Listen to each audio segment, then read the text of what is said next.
Hi, I'm Anhedonia, and I'm your depression. Uh,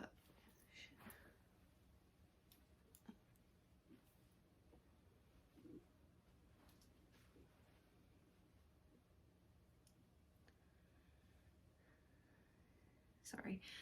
Hi, I'm Anhedonia, and I'm your seasonal depression.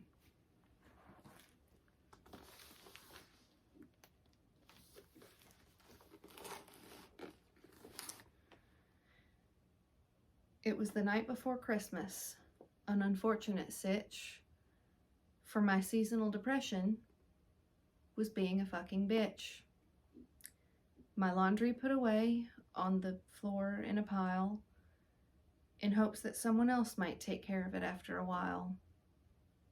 My belly was full of microwaved ramen, for Christmas Eve meant Taco Bell wasn't open. My cat, rather chunky, and I in sweatpants, had just woken up from a 12-hour nap.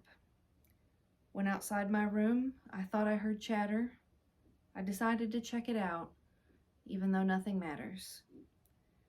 Begrudgingly, I arose from my bed, pushed away my blankets and my pervasive thoughts of death. Total darkness had fallen over my street by 6 p.m., a reflection of the misery and sadness within. When what to my tired old eyes should I see but a beat-up old high-mileage Toyota Camry? At this moment I realized, I knew without question, who else could it be but my seasonal depression? Melancholic, lethargic, a complete lack of joy, she exclaimed, exhaustion ringing through in her voice. On Prozac, citalopram, Zoloft, Celexa, on Wellbutrin, Lexapro, Paxil, Cymbalta. Whether your sadness is big or your sadness is small, none of these things help you feel much better at all. With sluggishness I'd liken to cold molasses, she pulled in my driveway and put on her glasses, checking her notes to make sure she had the right house number, and me, still perturbed, she'd disturbed my long slumber. Then up to my front door she moseyed so slow, with a list of new tricks to make me feel low.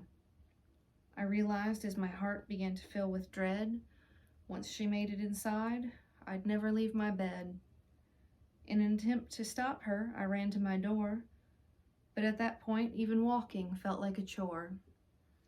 Head to toe all in blue, as though from an old era, she surely was something I should bring up if I can ever afford therapy. A bag full of spoons she had draped across her back, apparently a metaphor for the energy I lack.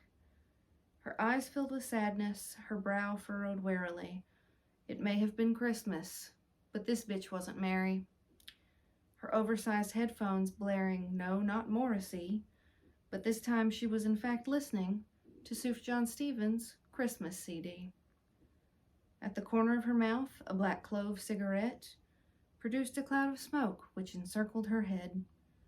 A distinct lack of joy, serotonin, dopamine, no smile neath her waterproof makeup to be seen. She was all doom and gloom, a real pain in my ass. The sadness she'd given me just wouldn't pass. A slump of her shoulders, her eyes on the ground, made me wonder how long she'd be hanging around. She spoke not a word, but I knew what she was thinking. She refilled my liquor cabinet so I would keep drinking. She dirtied my dishes and filled up the sink, zapped all my free time with a snap and a wink. She pulled out a hammer and in comical fashion smashed every last one of my hopes, dreams, and passions. Circling back to my front door, and I was probably wrong, but I really hoped this time she would finally be gone. As she walked to her car without offering presents, I realized she'd brought a more valuable lesson. No matter your lifestyle, even if there's no good reason, she's depression, and she'll fuck you right up any season. Merry Christmas. I'm going back to bed.